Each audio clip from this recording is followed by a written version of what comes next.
ನನ್ನ ಹೆಸರು ಪ್ರಸನ್ನ ಅಂತ. ನಾವಿಲ್ಲಿ ಇಂಟರ್ಲಾಕಿಂಗ್ ಮಡ್ ಬ್ರಿಕ್ಸ್ನ ತಯಾರು ಮಾಡ್ತಾ ಇದ್ದೀವಿ. ಆಮೇಲೆ ಇದು ಲೊಕೇಶನ್ ಇರೋದು ಕುಮ್ಮೂರು ಕ್ರಾಸು, ಬ್ಯಾಡಗಿ ತಾಲೂಕು, ಹಾವೇರಿ ಜಿಲ್ಲೆ. ಈ ಇಟ್ಟಿಗೆಗಳನ್ನ ತಯಾರು ಮಾಡ್ತಾ ಇರೋದು ಮಣ್ಣು, ಮರಳು, ಸ್ಯಾಂಡ್ ಹಾಗೆ ಮತ್ತು ಸುಣ್ಣ ಹಾಗೂ ಒಂದು ಹಾರ್ಡರ್ನ ಯೂಸ್ ಮಾಡ್ತಾ ಇದ್ದೀವಿ. ಈ ಇಟ್ಟಿಗೆಗಳ ಸೈಜ್ ಇರೋದು ಅಗಲ 9 ಇಂಚು, ಆಮೇಲೆ ಹೈಟು 5 ಇಂಚ್ ಬರುತ್ತೆ, ಹಾಗೇನೆ ಉದ್ದ 11 ಇಂಚು. ಮಿಕ್ಸ್ ಮಾಡ್ಕೊಂಡ್ಮೇಲೆ ಎಲ್ಲ ಮಣ್ಣನ್ನು ತೊಗೊಂಡ್ಬಂದು ಇಲ್ಲಿ ಕಾಂಪ್ರೆಸ್ ಮಾಡ್ತೀವಿ.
ಅಲ್ಲಿ ರೆಡಿ ಆದಮೇಲೆ ಆ ಇಟ್ಟಿಗೆಗಳನ್ನ ತೊಗೊಂಡು ಒಂದಕ್ಕೊಂದು ಗ್ಯಾಪ್ ಇರೋ ಥರ ಹೀಗೆ ಸಾಲಾಗಿ ಇಟ್ಕೊತೀವಿ. ಇಟ್ಕೊಂಡ್ಬಿಟ್ಟು ಒಂದಿನ ಇದನ್ನು ಪೂರ್ತಿ ಆರೋದಕ್ಕೆ ಬಿಡ್ತೀವಿ.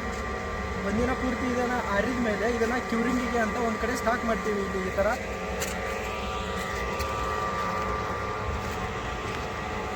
ಸ್ಟಾಕ್ ಮಾಡಿದ ಮೇಲೆ ಇದಕ್ಕೆ ಒಂದು ದಿವಸ ಆದಮೇಲೆ ಪೂರ್ತಿ ಚೆನ್ನಾಗಿ ನೀರು ಹಿಡಿದ್ಬಿಟ್ಟು ಇದ್ರ ಮೇಲೆ ಒಂದು ಟಾರ್ಪಲನ್ನು ಹಾಕ್ತೀವಿ.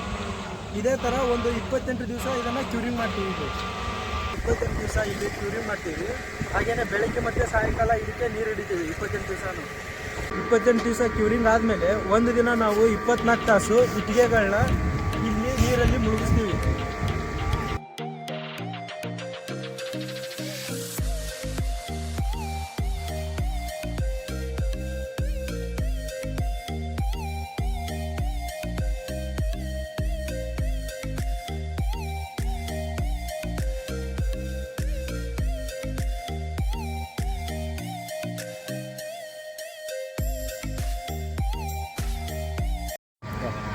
ನಾವು ಇಂಟರ್ಲಾಕಿಂಗ್ ಮಡ್ ಬ್ರಿಕ್ಸಲ್ಲಿ ಮನೆ ಕಟ್ಟೋದ್ರಿಂದ ಮೊದಲನೇದಾಗಿ ತುಂಬ ಉಳಿತಾಯ ಮಾಡ್ಬೋದು. ಮನೆ ಕಟ್ಟೋ ಇದರಲ್ಲಿ ಹೇಗೆ ಅಂತ ಅಂದರೆ ಇದರಿಂದ ಮನೆ ಕಟ್ಟೋದ್ರಿಂದ ಹೆಚ್ಚಿಗೆ ಸಿಮೆಂಟು ಮತ್ತು ಮರಳನ್ನು ಯೂಸ್ ಮಾಡೋದಿಲ್ಲ, ಅದ್ರ ಖರ್ಚನ್ನು ಉಳಿಸ್ಬೋದು. ಹಾಗೆಯೇ ಈ ಇಂಟರ್ಲಾಕಿಂಗ್ ಮಡ್ ಬ್ರಿಕ್ಸಲ್ಲಿ ಮನೆ ಕಟ್ಟೋದ್ರಿಂದ ಮನೆಗಳು ತುಂಬ ಕೂಲಾಗಿರುತ್ತೆ. ಈ ಇಂಟರ್ಲಾಕಿಂಗ್ ಮಡ್ ಬ್ರಿಕ್ಸಿಂದ ಮನೆ ಕಟ್ಟೋದ್ರಿಂದ ಮನೆಗಳು ಬೇಸಿಗೆ ಕಾಲದಲ್ಲಿ ತುಂಬ ತಂಪಾಗಿರ್ತವೆ, ಹಾಗೆಯೇ ಚಳಿಗಾಲದಲ್ಲಿ ತುಂಬ ಬಿಸಿಯಾದ ವಾತಾವರಣವನ್ನು ಸೃಷ್ಟಿ ಮಾಡ್ತವೆ. ಈ ಮಡ್ ಬ್ರಿಕ್ಸಿಂದ ಮನೆ ಕಟ್ಟೋದ್ರಿಂದ ಪರಿಸರದ ಮೇಲೆ ಹಾನಿಯನ್ನು ಕಡಿಮೆ ಮಾಡ್ಬೋದು. ಹೇಗೆ ಅಂದರೆ ಈ ಮನೆಗಳನ್ನ ಕಟ್ಟೋದ್ರಿಂದ ನಾವು ಸಿಮೆಂಟು ಮತ್ತು ಸ್ಟೀಲು ಹಾಗೆ ಕಬ್ಬಿಣವನ್ನು ತುಂಬ ಕಡಿಮೆ ಪ್ರಮಾಣದಲ್ಲಿ ಬಳಸ್ತೀವಿ. ಆದ್ದರಿಂದ ನಾವು ಪರಿಸರದ ಮೇಲೆ ಹಾನಿಯನ್ನು ಕಡಿಮೆ ಮಾಡ್ಬೋದು. ತುಂಬ ಜನರಿಗೆ ಈ ಮಣ್ಣಿನ ಇಟ್ಟಿಗೆಗಳನ್ನ ಯೂಸ್ ಮಾಡಿಕೊಂಡು ಮನೆ ಕಟ್ಟೋದ್ರಿಂದ ಅವ್ರ ತಲೆಯಲ್ಲಿ ಒಂದು ಸಂದೇಹ ಇರುತ್ತೆ. ಅದು ಇದರ ಗುಣಮಟ್ಟ ಹೇಗೆ ಏನು ಅನ್ನೋದ್ರ ಬಗ್ಗೆ ಒಂದು ಸಂದೇಹ ಬಂದಿರುತ್ತೆ. ಈಗ ತಾನೇ ರೆಡಿಯಾಗಿರೋ ಮಣ್ಣಿನ ಇಟ್ಟಿಗೆ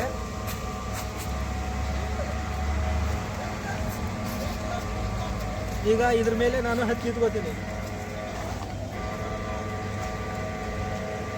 ನೋಡಿ, ಇದು ಎಲ್ಲಿ ಕೂಡ ಕ್ರ್ಯಾಕು ಬಂದಿರೋದಿಲ್ಲ, ಹಾಗೇನೆ ಏನೂ ಆಗಿಲ್ಲ.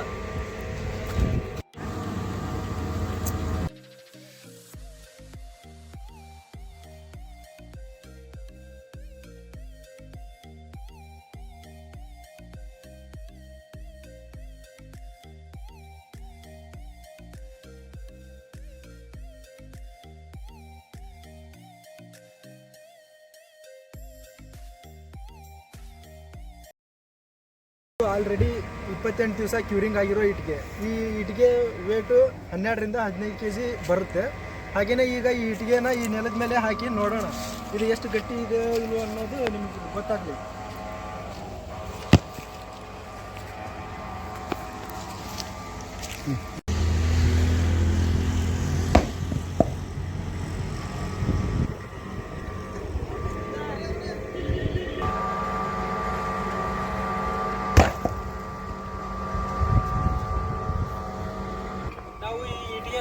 10 ಫುಟ್ ಎತ್ತರದಿಂದ ಈ ಸಿಮೆಂಟಿನ ಫ್ಲೋರ್ ಮೇಲೆ ಕೈ ಬಿಟ್ವಿ. ಈಗ ಈ ಇಟ್ಟಿಗೆ 2 ಪಿಣಿಕೆ ಹಾರಿದೆ ಅಷ್ಟೇ. ಆಮೇಲೆ ಈ ಇಟ್ಟಿಗೆ ಪುಡಿ ಆಗಿಲ್ಲ. ಇದ್ರ ಮೇಲೆ ಗೊತ್ತಾಗುತ್ತೆ ಈ ಇಟ್ಟಿಗೆ ಯಾವ ಕ್ವಾಲಿಟಿಯಲ್ಲಿದೆ ಅನ್ನೋದು. ಹೆಚ್ಚಿನ ಮಾಹಿತಿಗಾಗಿ ಮತ್ತೆ ಈ ಇಟ್ಟಿಗೆಗಳು ಯಾರಿಗಾದರೂ ಬೇಕಾದ್ರಲ್ಲಿ ಈ ವಿಡಿಯೋದಲ್ಲಿ ಬರುವಂಥ ನಂಬರ್ಗೆ ಕಾಲ್ ಮಾಡಿ ಕೇಳ್ಬೋದು.